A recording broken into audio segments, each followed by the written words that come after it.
માતાજી, કેમ છો? બધા મજામાં? હું પણ મજામાં છું. આજે હું બનાવું છું માખણ. કેટલા દિવસની મેં મલાઈ ભેગી કરી હતી. હવે હું માખણ બનાવીશ ને માખણમાંથી બનાવીશ ઘી.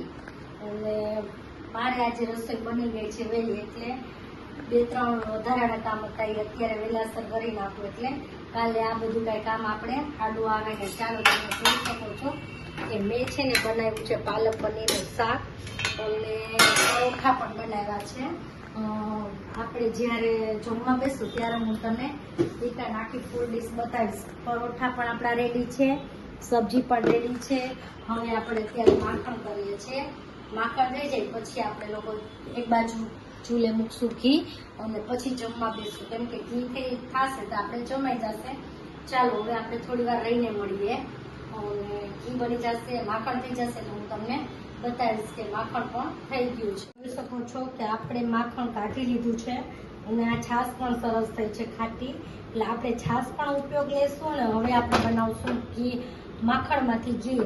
હવે આપણે જો તેને 2 પાણી ધોઈ અને પછી સરસ મજાનું હવે આવી રીતે ગેસ ઉપર મૂકી દઈશું લો ફ્લેમમાં, એટલે ધીમો ગેસ રાખી અને આને આપણે 10 થી 15 મિનિટ ઉકાળશું, એટલે એકદમ સરસ ઘી થઈ જશે. ઘી થશે એટલે એ પણ હું તમને બતાવું છું કે કેટલું સરસ ઘી બને છે.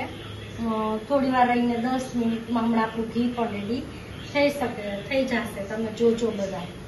જોઈ શકો છો કે આપણું ઘી, જો માખણ થોડી વાર પહેલા અને 10 મિનિટમાં જ આપણું સરસ ઘી બનીને રેડી થઈ ગયું છે, કેમ કે આપણે મલાઈ રાતે મેળવેલી હતી અને માખણ એકદમ સરસ કણી વાળું થઈ ગયું હતું. એટલે છે ને ઘી ખાતા બહુ વાર ના લાગે. એટલે જુઓ તમે કે આપણું એકદમ સરસ મજાનું ઘી રેડી થઈ ગયેલું છે અને સુગંધ પણ એકદમ સરસ આવે છે.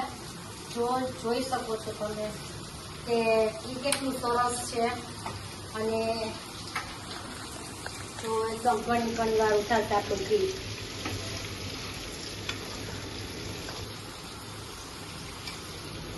આપણે લગભગ અડધો પોણો કિલો જેટલું ઘી થઈ ગયું છે.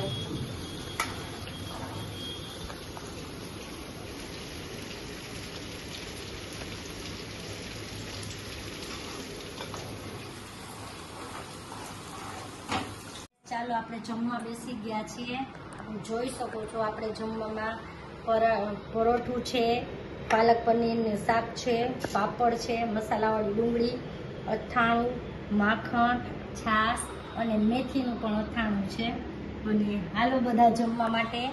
બધાને કહું છું કે ચાલો જમવા માટે. તમે જોઈ શકો છો કે આપણે જે કાલે ઘી બનાવ્યું હતું એ ઘી એકદમ સરસ કણી વાળું થઈ ગયું છે. જોઈ શકો છો કેટલું સરસ ઘી બન્યું છે અને એકદમ સરસ સુગંધ પણ આવે છે. કણી વાળું એકદમ મસ્ત ઘી બન્યું છે આપણું.